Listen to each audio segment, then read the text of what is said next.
Hello everyone and welcome back. I'm Duke Silver and today we are playing Apocalypse. Now before we get started, I actually have a question for you, the audience. So I was scrolling through my recorded footage just the other day and it kind of occurred to me that my perspective on the game is probably a little bit different than everyone else's. Like I was just kind of struggling to figure out what videos I should be posting.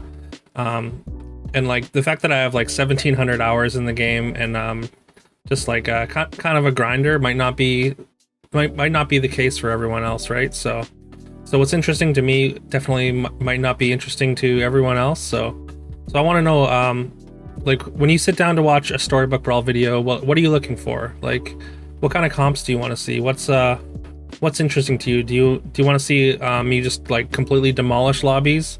Maybe struggle to get there? Do you want to see just like a bunch of varied comps, or yeah, just like yeah, what do you want to see basically is what I'm trying to say and failing at. Yeah, I'm just curious. It'll help me select my videos going forward. And yeah, if you take the time to comment, I appreciate that and thank you. But anyways, let's get into this game. So we're already on 3.1 here. We just rolled into experience. We got a pretty solid board. We have some good economy in the Ogre Princess as well as the Kitty Cut Purse here. I think we're gonna sell down for this turn. We've got a pair of doublies, which I'm not super thrilled about. I mean, doubly can be good. We've got this cookbook, but honestly, like, trying to find where we want to be casting experience spells and not targeted spells necessarily. So we're gonna sell down. I'm gonna sell the Kitty Cut Purse and just leave one doubly behind the stag to try and get as many stats on it as we can. Basically that's in preparation for the make a wish next turn. So we're gonna try and get the win in this next combat if we can. We're gonna take a donkey for exactly that purpose as well. And we're gonna put the donkey behind the doubly. It's possible that I should be repositioning this. Like I should maybe just put the stag in 1, donkey in 5, and then we put the doubly in front of the support, and then just hope that the Princess P populates in front of it. But we don't go through we don't go through with that game plan. And we get very close, but we aren't quite able to take down the opponent. They're very, very big. I mean, they're Wonder Waddle, so what can you expect? But yeah, we get the one experience anyways. And on Apocalypse, that's still fine. We can afford to lose fights. We were at 40, or I think it was 40. Yeah, 39. Definitely, I like spinning gold on Apocalypse a lot more than most heroes. The 1 extra gold matters more when you're really digging for experience and casting expensive experience spells. Like, it's not that it's not good on other heroes. I just think it's a little more. The gold's a little more impactful in this on this hero. Also, I made a bit of a mistake there. I had a mummy, but I think maybe I just didn't realize that I had it, and I should have put that in the Ogre Princess slot.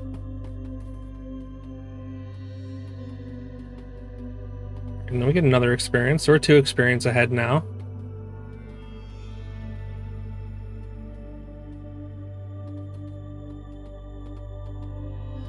Making, seeing if we can find another experience to lock or something, but we find a Sporko that we can sell down for. We've got upgraded monster book. Unfortunately, they're Peter Pants, although that Falling Stars was actually maybe one of the best Falling Stars I've ever seen. We failed to kill anything in the back row, so we take a bunch of damage. Now we're kind of in danger territory at 14. But now we just need to lock in another experience spell for next turn and hope to survive the fight. Last 2 opponents have been pretty large, so we're gonna take another friendly spirit and hope that we can double dip enough on those stats to make it worth it. And we're gonna sell down for this Princess Peep. I'm not. It's a little bit weird, just because like the friendly spirit.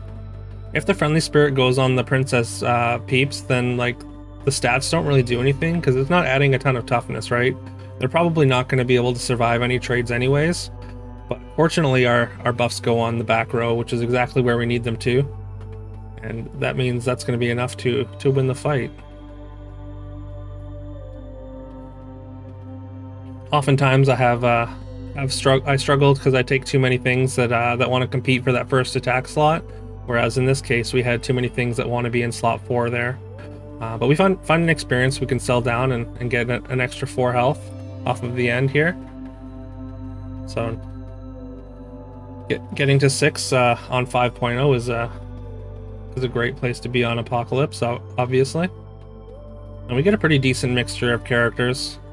Nothing like no concrete like comp yet, but basically anything, whatever we find first, we can kind of move in that direction. So yeah, we can be Pumpkin, we can be Good Boy.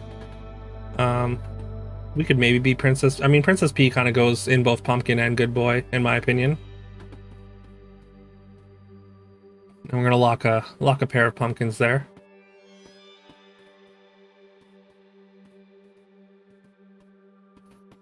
Unfortunately, this opponent is tokens and not incredibly strong, so we're gonna get our Hercules off in one round.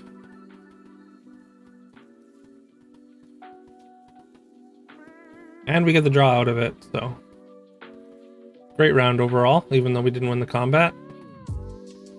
Pretty easy Ivory Owl here. We're still pretty early in the game, so getting these extra stats. And also, we did lock for the pumpkin, but the Good Boy came in that empty. Good Boy appeared in that empty slot in the shop, so we're just going to take that instead and pass on the pumpkin for now. It works a lot better with the Ivory Owl, and yeah, we've just got a pretty decent Good Boy setup already. So now it's kind of like the decision between the Baby Root and the Bearstein here is kind of an interesting one. I think the Bearstein gives a little bit extra stats overall, but the fact that we can get a second support behind the P and it still puts stats on the second Good Boy, I go with the Baby Root, but I think maybe that's incorrect. It didn't really matter. I mean, we're against the Ghost anyways, but still. I think the Bearstein is probably a little better there. Yeah, we're gonna take a Pandora's box. We're feeling pretty strong since we have this golden Good Boy triple now, and we can put a good range support behind this Princess P now, and we can make use of our Postmaster's Cookbook and buff up this Good Boy a couple times. So yeah, we're gonna get a lot of stats out of that.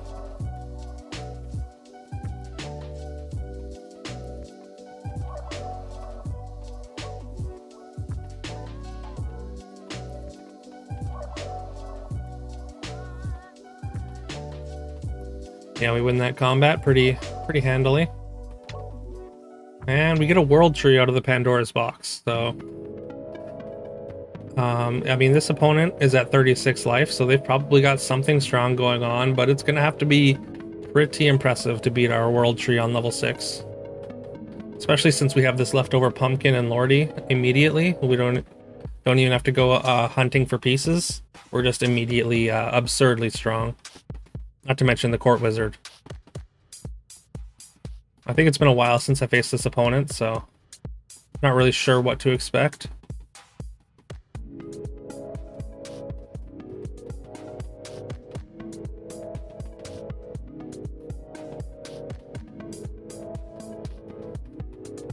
Yeah, we're just gonna cut the Princess P for now.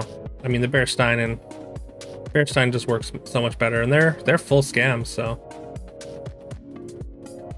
Honestly, I think if you're way ahead and going full scam is kind of a decent way to close out a lobby.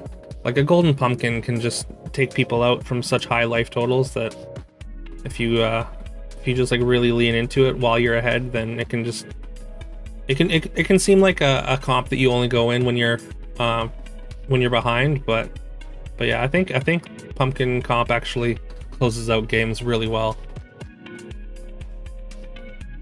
Sure, if you watched any of my tournament footage, you saw that I lean on Pumpkin Comp a lot, especially in competitive lobbies. And I think I should definitely be playing this this Echo Wood over the Bearstein. Bearstein doesn't really add enough stats to really make it worth it. Since we have this Golden Good Boy, Ashwood, and Lordy, like our Echo Woods are going to be immediately huge and get even huger as we as the fight goes on.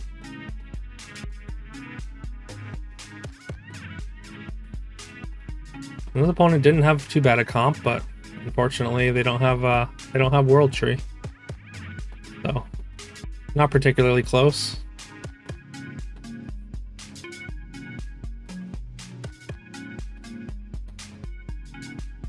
And we're gonna lock this triple, and why don't we take an extra Golden Lordy for a turn? And yeah, we're gonna cut the Ashwood for this turn, just because we have the Golden Lordy. We're gonna get a whole bunch of stats on these good boys, and I mean, Ashwood gives only attack, so Lordy's giving the toughness as well, is what I think puts it a little bit ahead of Ashwood in terms of priority.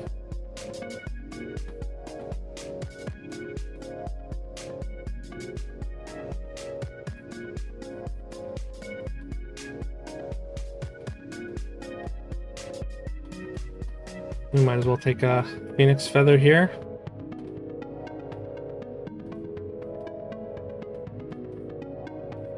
Now it's just us versus the scam player. Now, I mean, there's a world where I think if they take out our Court Wizard, there's a very real chance we can get scammed and lose here. Like, we don't have a ton of ways to generate extra characters, like in the way of summons. We've got the one pumpkin that we're playing in the front row because of Court Wizard. But yeah, they're gonna, I mean, it helps that the statues are considered royals, so our Court Wizard gets attacks even off of their Medusa attacks. And they miss our Court Wizard again there. Yeah, we're just gonna have too many stats for them to deal with here.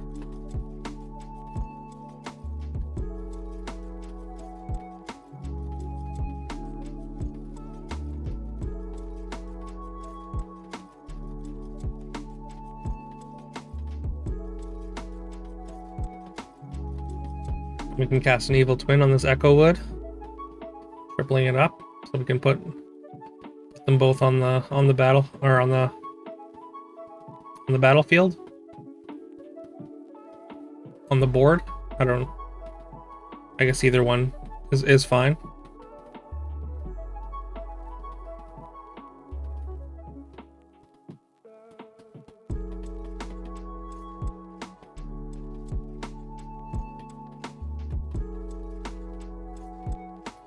I mean, they're getting decent attacks off with their scam characters. Like, they're getting Medusa attacks and Cupid attacks. Cupid might be even better than Medusa in this matchup, since they use our stats against or they use my stats against myself. Sorry.